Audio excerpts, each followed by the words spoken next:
லேவியராகமம் 5ஆம் அதிகாரம்.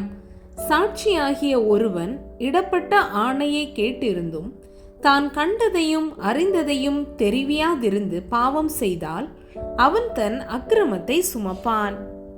அசுத்தமான காட்டு மிருகத்தின் உடலையாவது அசுத்தமான நாட்டு மிருகத்தின் உடலையாவது அசுத்தமான ஊரும் பிராணிகளின் உடலையாவது இவ்வித அசுத்தமான யாதொரு வஸ்துவையாவது ஒருவன் அறியாமல் தொட்டால் அவன் தீட்டும் குற்றமும் உள்ளவனாவான். அல்லது எந்த அசுத்தத்தினால் ஆகிலும் தீட்டுப்பட்ட ஒரு மனிதனை ஒருவன் அறியாமல் தொட்டு பின்பு அதை அறிந்து கொண்டால் அவன் குற்றம் உள்ளவன் ஆவான். மனிதர் பதறி ஆணையிடும் எந்த காரியத்திலானாலும் ஒருவன் தீமை செய்கிறதற்காவது நன்மை செய்கிறதற்காவது தன் மனம் அறியாமல் தன் உதடுகளினால் பதறி ஆணையிட்டு பின்பு அவன் அதை அறிந்து கொண்டால் அதை குறித்து குற்றம் உள்ளவன் ஆவான். இப்படிப்பட்டவைகள் ஒன்றில் ஒருவன் குற்றம் உள்ளவனாகும் போது அவன் தான் செய்தது பாவம் என்று அறிக்கையிட்டு தான் செய்த பாவத்துக்கு பாவ நிவாரண பலியாக ஆடுகளிலாவது வெள்ளாடுகளிலாவது ஒரு பெண் குட்டியை குற்ற நிவாரண பலியாக கர்த்தருடைய சந்நிதியில் கொண்டு வர வேண்டும். அதனாலே ஆசாரியன் அவன் செய்த பாவத்தை குறித்து அவனுக்காக பாவ நிவிர்த்தி செய்ய கடவன். ஆட்டுக்குட்டியை கொண்டு வர அவனுக்கு சக்தி இல்லாதிருந்தால் அவன் செய்த குற்றத்தின் நிமித்தம் 2 காட்டு புறாக்களையாவது 2 புறா குஞ்சுகளையாவது ஒன்றை பாவ நிவாரண பலியாகவும் மற்றொன்றை சர்வாங்க தகன பலியாகவும் கர்த்தருடைய சந்நிதியில் கொண்டு வர கடவன். அவைகளை ஆசாரியனிடத்தில் கொண்டு வருவானாக. அவன் பாவ நிவாரண பலிக்கானதை முன்னே செலுத்தி அதன் தலையை அதன் கழுத்தினிடத்தில் கிள்ளி அதை 2ஆக்காமல் வைத்து அதன் இரத்தத்தில் கொஞ்சம் எடுத்து பலிபீடத்தின் பக்கத்தில் தெளித்து மீதியான இரத்தத்தை பலிபீடத்தின் அடியிலே வடிய விடுவானாக. இது பாவ நிவாரண பலி. மற்றதை நியமத்தின்படியே அவன் தகன பலியாய் செலுத்த கடவன். இவ்விதமாக அவன் செய்த பாவத்தை ஆசாரியன் நிவிர்த்தி செய்ய கடவன்.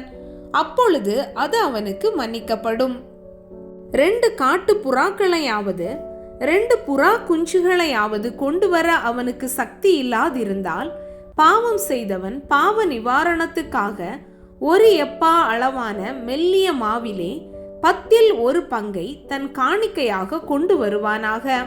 அது பாவ நிவாரண பலியாய் இருப்பதினால் அதன் மேல் எண்ணெய் வார்க்காமலும் தூப வர்க்கம் போடாமலும் இருந்து அதை ஆசாரியனிடத்தில் கொண்டு வர வேண்டும்.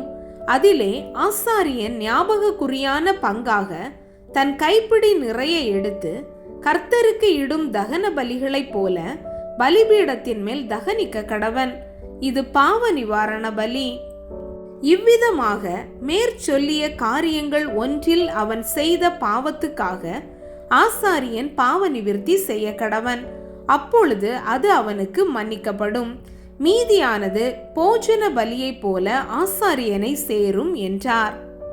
பின்னும் கர்த்தர் மோசேயை நோக்கி, ஒருவன் கர்த்தருக்குரிய பரிசுத்தமானவைகளில் குற்றம் செய்து அறியாமையினால் பாவத்துக்குட்பட்டால் அவன் தன் குற்றத்தின் நிமித்தம் பரிசுத்த ஸ்தலத்து சேக்கல் கணக்கின்படியே நீ அவன் மேல் சுமத்தும் அபராதம் எவ்வளவோ அவ்வளவு வெள்ளி சேக்கல் பெறும் பழுதற்ற ஒரு ஆட்டுக்கடாவை குற்ற நிவாரண பலியாக கர்த்தருடைய சந்நிதியில் கொண்டு வந்து பரிசுத்தமானதை குறித்து தான் செய்த தப்பிதத்தினால் உண்டான நஷ்டத்தை செலுத்தி அதனோடு 5ல் 1 பங்கை அதிகமாக கூட்டி ஆசாரியனுக்கு கொடுப்பானாக. குற்ற நிவாரண பலியாகிய ஆட்டுக்கடாவினாலே அவனுக்காக ஆசாரியன் பாவ நிவிர்த்தி செய்ய கடவன். அப்பொழுது அது அவனுக்கு மன்னிக்கப்படும். ஒருவன் செய்ய தகாதென்று கர்த்தருடைய கட்டளைகளினால் விலக்கப்பட்ட யாதொன்றை செய்து பாவத்துக்குட்பட்டால் அதை அவன் அறியாமையினால் செய்தாலும் அவன் குற்றம் உள்ளவனாயிருந்து தன் அக்கிரமத்தை சுமப்பான்.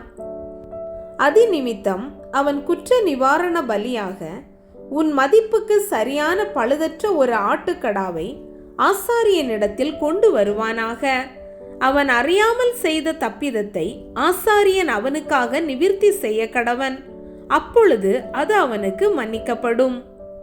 இது குற்ற நிவாரண பலி. அவன் கர்த்தருக்கு விரோதமாய் குற்றம் செய்தான் என்பது நிச்சயம் என்றார்.